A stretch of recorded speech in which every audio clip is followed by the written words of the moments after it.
All right, here we go. We are here live and excited again today. We are going through ministry and marriage. I was debating, is it ministry and marriage, ministry in marriage, In marriage. ministry That's the way I thought in, of it. or is it marriage and ministry? I was, it was all types of confusing. But So what'd you write? I just put ministry and marriage. Is this and so it's works. kind of like it works both ways. But that's what we'll be talking about today. Just how do we do ministry and marriage? And this is, again, you don't have to be full time ministry, full time, Yeah. vocational ministry. We're all ministers. We've all been sent, but primarily this is going to be for those who are trying to do ministry within their marriage. Yesterday we talked about just the need to cultivate safe spaces. So not just, it's like it's our responsibility, the emphasis on cultivating safe spaces. And we talked about different ways for us to cultivate safe spaces. I brought my ministry and my marriage partner to talk about this today. And so what do you think? What do you think about kind of where we are and what we're talking about? I think it's super important. It seems like every time we talk about, well, anytime we talk to a couple, this is a question that gets brought up. Mm-hmm. Especially people who are doing, they're ministering, they're using their platforms and stuff to be purposeful. So this is a question. All right. How do y'all do it? How do we do it? And just like every Why day, do y'all still like each other? That's the big question. is that the bar? Liking each other? I mean, I don't know. No. Is that? I mean, I don't know. Yeah, I mean, 'cause that you know may how be the people bar say, for like, a lot of people. I love you, I just don't like you anymore. Mm-hmm. But I love you, and I actually still like you. So I think that is a I actually no. I mean, because I think that's a good thing. Because we talk about love, because we always say it's like I love you, but you know how growing up they says I love you, but I'm just not not in love with you. I really think that what they were saying in that is this, I love you, but I don't annoying. like you. you're annoying. No, I think it's. I really do think it's like. So I love you, but I don't like you. And there's been many times I've loved you and I didn't like you. Aww. Oh, no, just little too vulnerable. I'm just kidding you. No, I'm you're just not. kidding. It's okay. No, but we all have that time. Yeah. Anytime we go through I have that this. No, I know you have that time. So I don't even. This is. I'm big enough to know that there are times you. I just didn't think you had that for me. Oh, I understand. But, But today, that's like what we always do. We always want to kick it off with the scripture. This is talk about, because today we're going to be talking about just the need for attachment and even the idea of getting out of our default mode, because we all get stuck. Yeah. We all get in those times when we love you, but we just don't like you. We don't like one another, or the way politically correct way we say it is that I'm in love. I love you, but I'm not in love with you. And so I think it's really important. And so, but Actually, I that think that need would is be worse for important. me. To say I love you, but I'm not in love with you. I know. I think it is worse. Oh, okay. No, I think that's that worse. would feel much worse for I me think if you that- said I don't like you right now. I'd be like, okay, that's fair. Versus you said I'm not in love with you right now. I'd be like, whoa. So you're. It doesn't matter. It's semantics. It's semantics. But Well, we'll debate that later. So anyway, here's a couple of verses that I think is really important that just talks about the need to be connection. This is the verse that's not necessarily talking about marriage. I'll give one that's not talking about marriage, and this our need for attachment, period. But then I want to talk about our need for attachment biblically, specifically in marriage, since that's what we're talking about. So Proverbs 17:17 says this: a friend loves at all times, and a brother is born for a difficult time. I think that is really important, because it's talking about that, like, this concept of friendship or brotherhood or sisterhood is meant to be through thick and thin, through ups and downs at all times. The Bible talks about love endures all things. It conquers all things, right? It perseveres, right? It's long suffering. It never fails, all of that. So that's just kind of the one verse that kind of speaks on this idea of love from a friendship. But then, the other verse is the famous marriage verse that we all use, is in Genesis chapter 2, where it talks about the idea of leaving and cleaving, right? A man shall leave his mother and his brothers and his all, and then he says, and he will cling to his one, that we will be one. And I think both of those are just important for us as we just talk about this attachment thing. This is what you kind of have you got your degree in, with a focus on just EFT, attachment, all of EFT that. is emotionally focused therapy for those. So explain, yeah, that's what I want you to do. Explain that, just kind of what that is, and attachment, and just kind of really how we fall into one or two default modes of attachment. So explain a little bit. Yeah. To So everyone. the attachment theory is that everybody's designed to have a connection, and typically that happens at birth. You have a connection with a primary attachment figure, and it's usually the mom. It can be the dad, it can be a grandma, but it's usually the mom. And you can have multiple attachment figures, but you're attached to someone. It's someone that gives you comfort. It's your secure base and your safe haven. So the secure base is, like, I have a place to know that my foundation, to know that I'm sturdy, and I have a stable place to dwell in and to go out from. And then the safe haven is where you run back to when you've gone out into the big bad scary world. You have a place to go back to. And so that's a parental term, but we've also, through research, have found that it applies to marriage, that your spouse could be your attachment figure. And for believers, the Lord is also an attachment figure. So it's someone that that person is there for you, that they're safe, that they're that you feel like. The studies have been shown that, like, if you're going for a medical procedure and your attachment figure is in the room with you, your heart rate is lowered, you're more calm. People typically heal and get better if they have their attachment figure, have an attachment figure with them, opposed to being isolated and alone. So we're talking about attachment theory, and I think this is apropos based upon what we talked about yesterday. We says cultivating a safe space. Yeah. And when we cultivate a safe space, one of those safe spaces could be your marriage. And I think it is important that you are cultivating that marriage. But we also know, because of childhood trauma, because of other trauma that we've experienced, that oftentimes that safe space is not. And so we go into a default mode when that safe space is not, and it comes into a couple of different default modes. So explain those default modes. 3 different types of attachment. Lord willing, you have a secure attachment, and it means you had somebody that when you went to them, they were always responsive, that you felt like you had that safe haven and that secure base. That's a secure attachment. If you didn't have that, there's something called an anxious attachment and an avoidant attachment.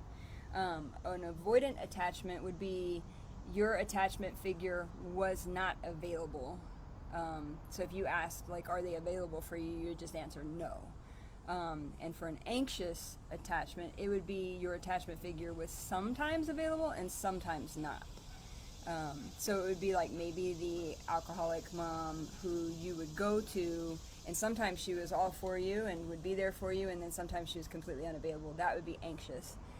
That would produce an anxiously attached. And so the anxious, person. what are characteristics of the anxious person? What are they doing?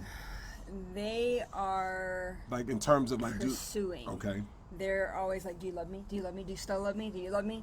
Maybe they won't say those words, but that's the action tendency. They're when they think that answer is no, they're gonna do what they need to do to get a yes. They lean in more. They pursue more. They yell more. They fight more. They pick more.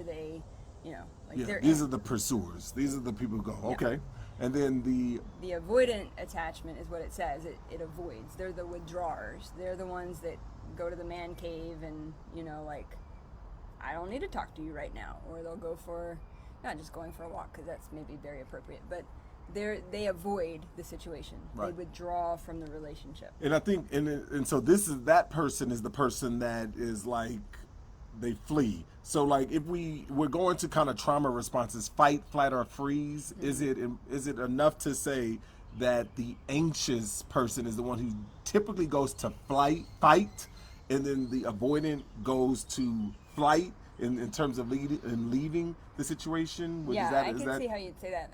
I think that's fair. I think that presents in all sorts of different ways. Okay. Because Yeah. my avoidant could look very different from someone else's avoidant, and my anxious could look very different. You know. So you can flee in different ways, but I'm just saying you pull away, you avoid, Yeah. versus you go But towards. fight sounds aggressive, and it's not always.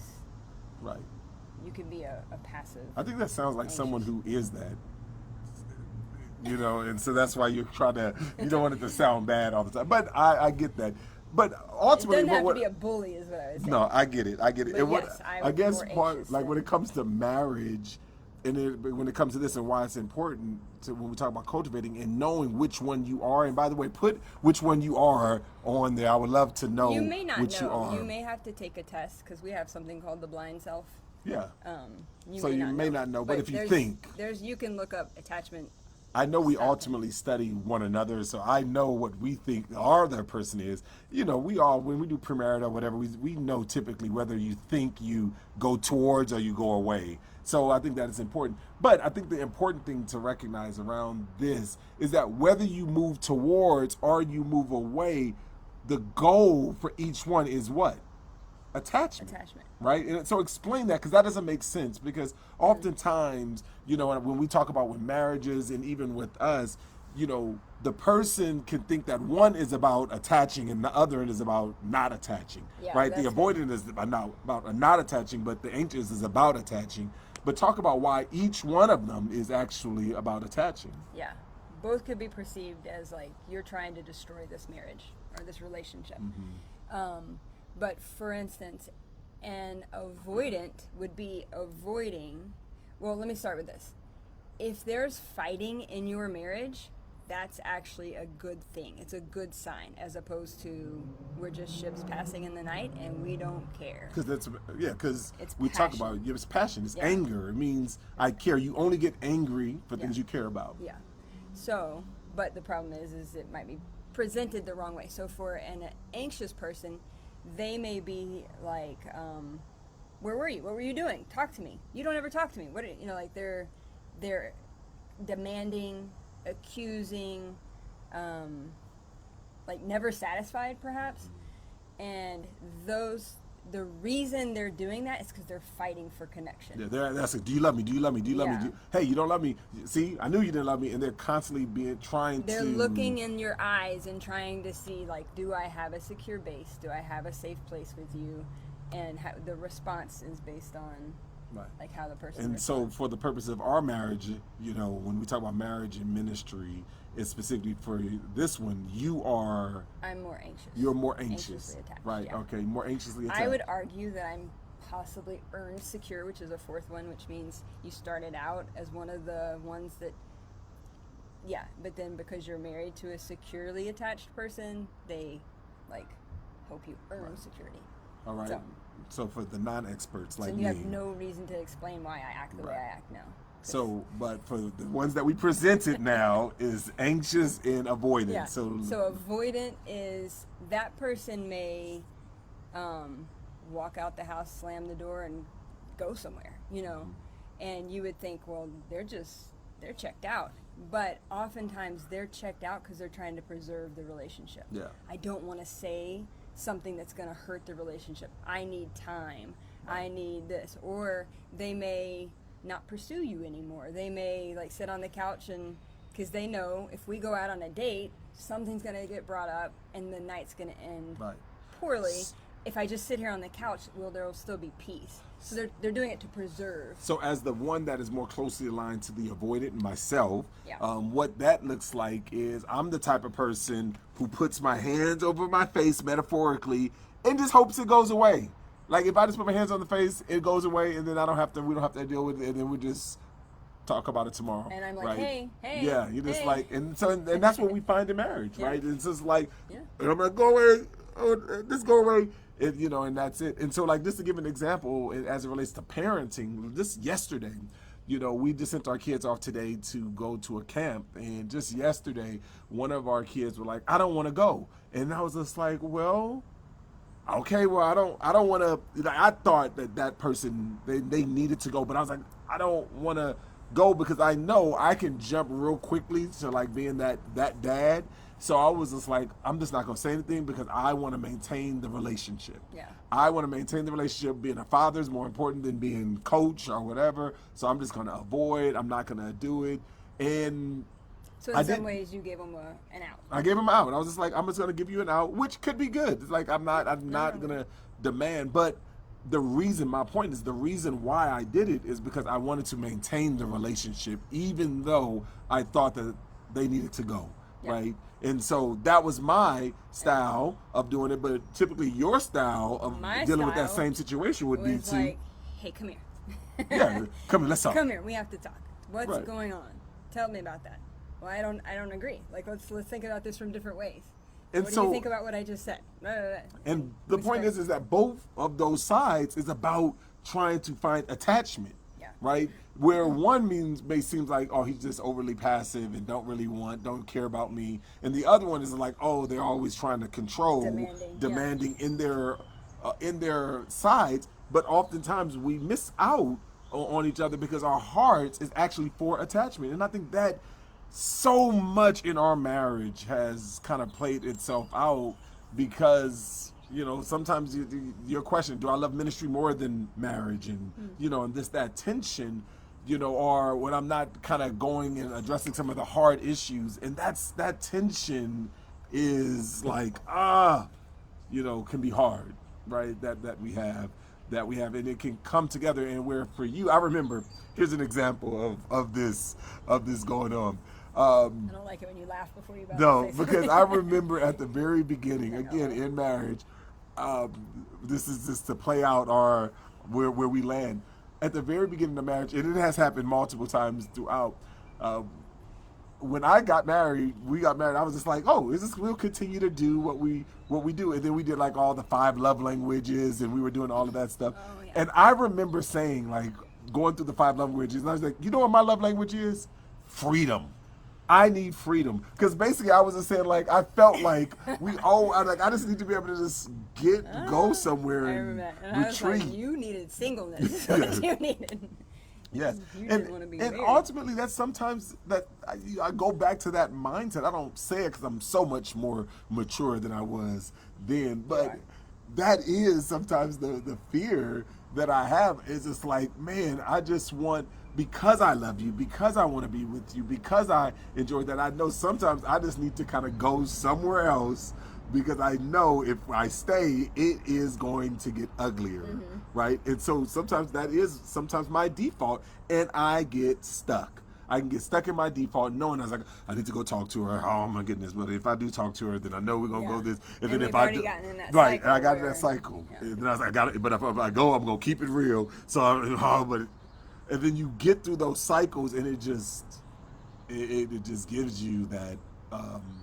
It gives you that, and I think kind of what Wesley was even talking about on here is this, like, you can have both, right? yeah. It's just like, so it's not like to create caricatures of one another, because I can feel anxious when I was just like, when I know I'm about to go, all right, I'm about to go approach, and I can feel anxious, but oftentimes my default is I want to avoid, right? Because again, our safe spaces sometimes are the place that we've learned how to cope in the world is in the default. Right, and so your place is cultivating is in your anxious minds is avoided, right? And again, but that's like you said, and we can get real technical, but that's not this one. If you want more of the technical, then reach out to you directly at Angie at mybovd.co. But this, for this purpose, is like when it comes to marriage and Big ministry, yeah.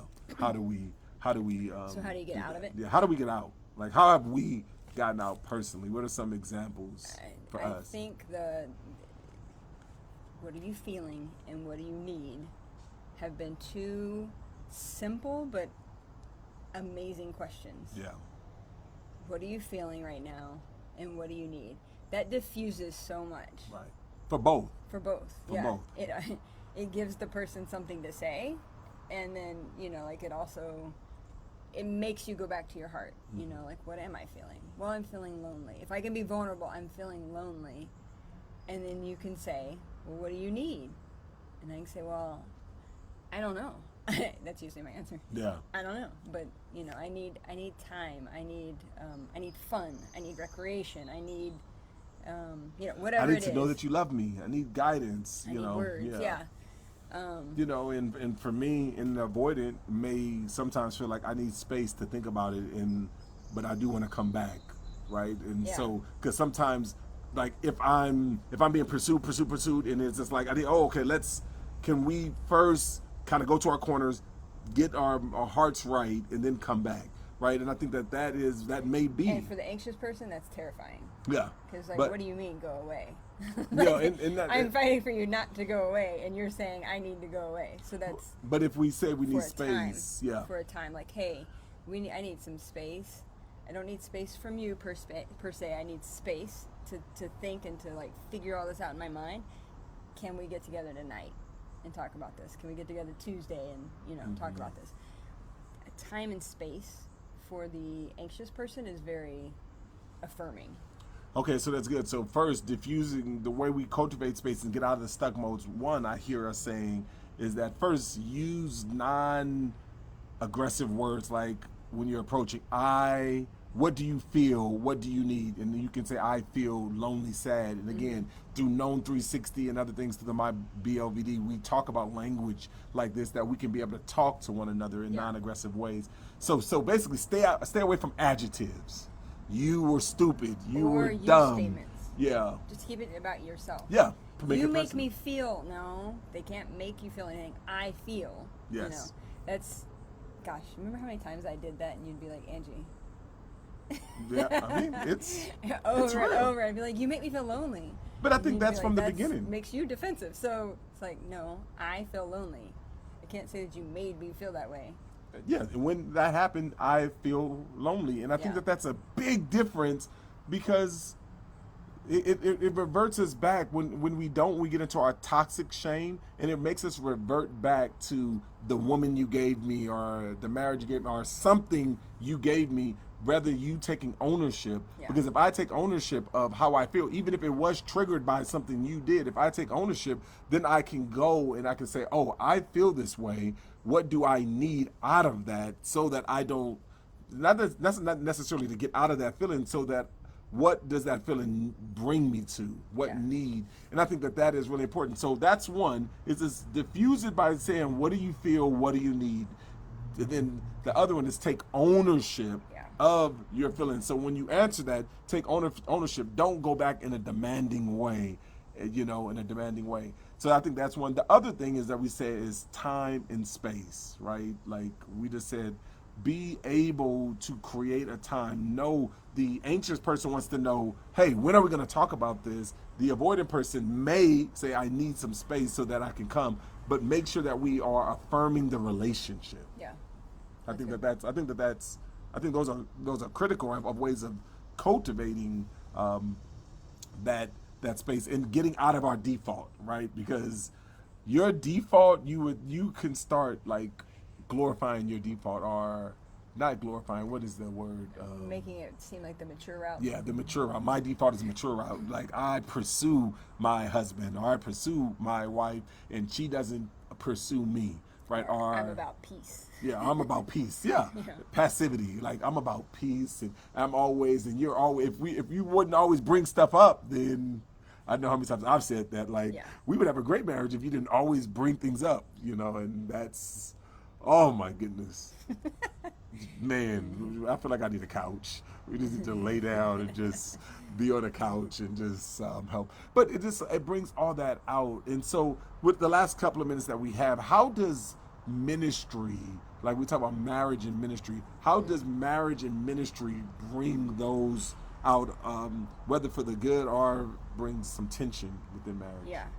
Well, ministry typically brings a whole nother level of responsibility and time and fatigue. Yeah. So